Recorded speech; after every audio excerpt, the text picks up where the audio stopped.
Reliance films తీస్తే అదో risk మనకెందుకులే అన్నట్టు అందరూ చాలామంది ప్రొడ్యూసర్స్ ఆలోచిస్తున్నారు. సో, ఈ రిస్క్ తీసుకోవడానికి మెయిన్ రీజన్ ఏంటి మీకు?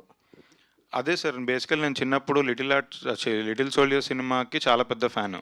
నాకు ఇప్పటికి గూడా నాకు టైం ఉన్నప్పుడల్లా నేను 'లిటిల్ సోల్జర్స్‌వి' యూట్యూబ్‌లో చూస్తూ ఉంటా. సో, శ్రీకర్‌కి గూడా తెలుసు. నేను యాక్చువల్లీ శ్రీకర్‌తో కథ ఓకే చేశాక ప్రతిసారి 'లిటిల్ సోల్జర్స్' రిఫరెన్స్ పంపుతుంటా.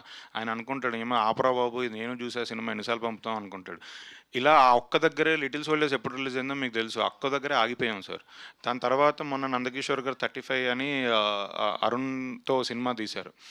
ఆహ్, అంటే అది ఇంకా థియేటర్‌లో జనాలు రాలేదు. ఇంకా దానంత అంటే వైడ్ రేంజ్ ఆడియన్స్‌కి రీచ్ అవ్వలేదు. ఓటీటీకి వచ్చాక చాలా క్రిటికల్లీ అక్లెయిమ్డ్, చాలా మంచి పేరొచ్చింది. చాలా అవార్డ్స్ వచ్చాయి. అన్నీ వచ్చాయి. సో, ఎక్కడో పిల్లల సినిమా తీయాలి. ఒకటి తీసి పెద్ద హిట్ చేస్తే ఆడియన్స్ కూడా ముందుకొస్తారు. At the same time every year ఎవరో ఒక కొత్త డైరెక్టరో, ఒక ఎస్టాబ్లిష్డ్ డైరెక్టరో, ఒక ప్రొడ్యూసరు వచ్చి ఇలాంటి సినిమా తీయడానికి ముందుకొస్తారనేది, అంటే అదొక జానర్ సార్. పిల్లల సినిమా అనేది ఒక జానర్. ఫ్యామిలీస్ అందరూ కలిసి వెళ్ళడానికి ఉన్న జానర్.